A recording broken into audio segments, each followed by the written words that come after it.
नमस्कार, स्वागत है आपका वीके न्यूज में। जब से राजनीति के ढंग बेढंग हो गए, तब से घोड़े और गधे एक रंग हो गए। देश की सबसे पुरानी पार्टी के लिए कहना शायद सही होगा। एक अयोग्य को राजा बनाने के चक्कर में मंत्रियों और सेनापतियों की हालत गधे की तरह ही हो गई है। ये लोग घोड़ा को नीचा दिखाने के लिए गधे को भी चूम रहे हैं। जाहिर है, इसे आप पागलपन ही कहेंगे। खैर, ये तो किस्से कहानियां हैं, पर वर्तमान में राजनीतिक कहानी की बात करें तो देश की सबसे पुरानी पार्टी की हालत देखकर लग रहा है कि वो कब्र के मुहाने पर खड़ी है, कभी भी जा सकती है।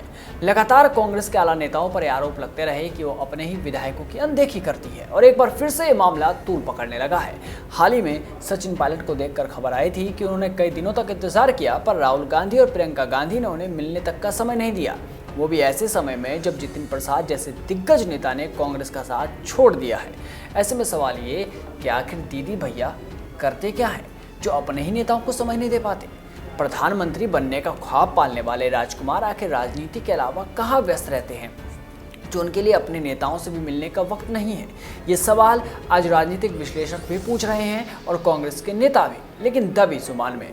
वैसे कुछ कांग्रेसी तो कह रहे हैं कि वे अपने पिद्दी के साथ व्यस्त रहते हैं, इसलिए नेताओं को समय नहीं दे पाते, क्योंकि ये बात कभी कांग्रेस में रहे असम के सीएम हेमंत बिस्वा शर्मा ने ही जनता को बताई थी। जब वे राहुल से मिलने जाते थे तो वे उनसे ज़्यादा कुत्ते को तवज्जो देते थे। उन्होंने उस कुत्ते का वीडियो भी ट्विटर पर शेयर किया था और लिखा था कि सर, मुझसे ज़्यादा बेहतर उसे कौन जानता होगा। मुझे अब भी याद है जब हम आपसे असम के महत्वपूर्ण मुद्दों पर चर्चा करना चाह रहे थे, तब आप उसे बिस्किट खिलाने में व्यस्त थे। और यही बात अब देखने को भी मिल रही है। खबर है कि 4 दिनों से दिल्ली में डेरा डालकर बैठे झारखंड के मुख्यमंत्री हेमंत सोरेन की ना ही कांग्रेस प्रमुख सोनिया गांधी से मुलाकात हो पा रही है, ना ही पार्टी वरिष्ठ नेता राहुल गांधी से। सबसे खास बात तो ये कि जब सोरेन मीटिंग की प्रतीक्षा कर रहे थे, तब सोनिया गांधी और राहुल गांधी तमिलनाडु के नए मुख्यमंत्री एम.के. स्टालिन से मिलने चले गए, जो तमिलनाडु में कांग्रेस की सहयोगी पार्टी डीएमके के प्रमुख भी हैं। तो सवाल ये कि झारखंड में जैसे तैसे झामुमो के भरोसे सत्ता में कांग्रेस का क्या यहाँ से भी मन भर चुका है और यहाँ भी कर्नाटक की तरह कुछ बड़ा होने वाला है। द डेली पॉइंटर की रिपोर्ट की माने तो ये दौरा झारखंड मुक्ति मोर्चा प्रमुख के लिए अच्छा नहीं रहा। द डेली पॉइंटर की रिपोर्ट में कहा गया, हेमंत शनिवार को रांची लौटे। वो बार बार सोनिया और राहुल को फोन करने की कोशिश कर रहे थे, लेकिन नाकाम रहे। अभी झामुमो से नाराजगी दूर नहीं हुई। इसके अलावा स्टालिन के साथ उनकी मुलाकात ने घाव पर नमक छिड़का है। जानकारी के लिए बता दें कि हेमंत सोरेन झामुमो के प्रमुख है, जो एक क्षेत्रीय पार्टी है।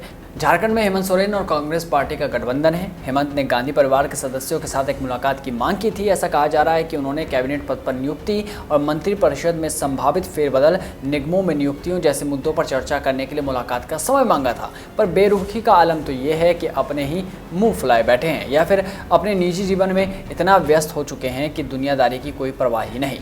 झारखंड के मुख्यमंत्री के अलावा झारखंड कांग्रेस के प्रमुख और हेमंत सरकार में वित्त मंत्री रामेश्वर उरांव भी गांधी परिवार के साथ पार्टी मामलों पर चर्चा करने के साथ साथ निगमों और आयोगों आदि में नियुक्तियों पर विचार विमर्श करने के लिए दिल्ली में थे। यहाँ ध्यान देने वाली बात यह है कि दोनों झामुमो और कांग्रेस की राज्य इकाई ने झारखंड में हेमंत की सरकार में खाली 12वीं कैबिनेट पद पर दावा पेश किया है। सूत्रों का कहना है कि हेमंत को इस बात का खासा अफसोस है कि सोनिया और राहुल ने मिलने के लिए समय नहीं दिया। तो क्या ये झारखंड के मुख्यमंत्री का अपमान नहीं है? ये सवाल इसलिए भी क्योंकि ये कोई पहली मर्तबा नहीं हुआ है।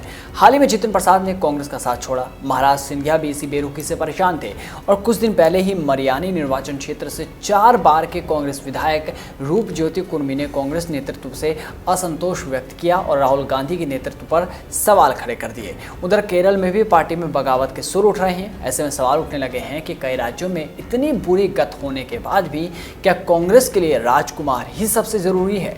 और आने वाले चुनाव में क्या कांग्रेस दीदी भैया के सहारे ही चलेगी? क्या यूपी चुनाव में दीदी ही कांग्रेस का सबसे बड़ा चेहरा बनने वाली है? इन सवालों के जवाब तो भविष्य के गर्त में छुपे हैं। देखना होगा आगे क्या क्या होता है। आप भी बने रहिए वीके न्यूज़ के साथ। नमस्कार।